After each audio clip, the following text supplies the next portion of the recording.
আজকে আপনাদেরকে তৈরি করে দেখাবো ঝটপট আলু আর পাউরুটি দিয়ে বিকালের জন্য খুবই মজার একটা নাস্তার রেসিপি। এখানে কিছু আলু আমি সেদ্ধ করে নিয়েছি। যে যতটুকু পরিমাণে তৈরি করতে চান ওভাবে বুঝে আলুটা সেদ্ধ করে নেবেন। খুব ভালো করে মেখে নিতে হবে যেন আলুর ভিতরে দানা ভাব না থাকে। এবার প্যানে আমি সরিষার তেল দিয়েছি 2 টেবিল চামচ, 1 চা চামচ দিয়েছি এখানে পাঁচফোড়ন, কাঁচামরিচ, পেঁয়াজ দিয়ে কিছুটা ভাজা ভাজা হয়ে গেলে আলু দিয়ে হলুদ, মরিচ, ধনিয়া, জিরার গুঁড়া দিতে হবে আর দিতে হবে সামান্য একটু গরম মশলার গুঁড়া। গরম মশলার গুঁড়া না থাকলে আপনি একটু টালা জিরার গুঁড়া দিতে পারেন, একটু চাট মশলা দিতে পারেন, যেটা আপনার ঘরে থাকবে। কোনো সমস্যা নেই, যেকোনোভাবেই কিন্তু এই নাস্তাটা খেতে দারুণ মজা লাগে। তো আমি কিন্তু এবার একটু ভাজা ভাজা করে নিলাম তেলের ভেতর নেড়েচেড়ে।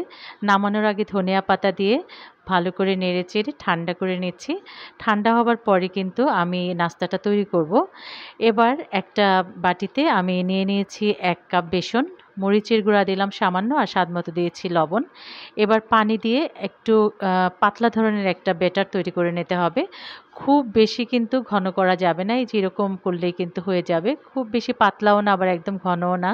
এখানে কিছু পাউরুটি নিয়ে নিলাম। এবার পাউরুটি থেকে একটা স্লাইস নিয়ে একটা চাকু দিয়ে বা চামচ দিয়ে আপনার যেভাবে সুবিধা হবে আলুর যে পুর বানিয়ে রেখেছি এটাকে এভাবে একদম ছড়িয়ে দিতে হবে। একটু পুরো করেই দিবেন তাহলে খেতে বেশি ভালো লাগবে। আমি মিডিয়াম করে দিয়ে দিচ্ছি।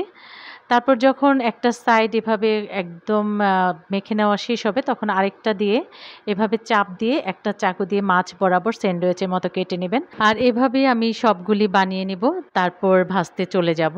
এই নাস্তাটা কিন্তু খেতে দারুণ মজা। আমি যেই বেসনের গুলাটা গুলিয়ে রেখেছিলাম তার ভিতরে এভাবে চতুর্দিক ভরিয়ে তারপর গরম তেলে দিয়ে দিতে হবে আর উল্টে পাল্টে একদম সোনালি কালার করে ভেজে নিতে হবে।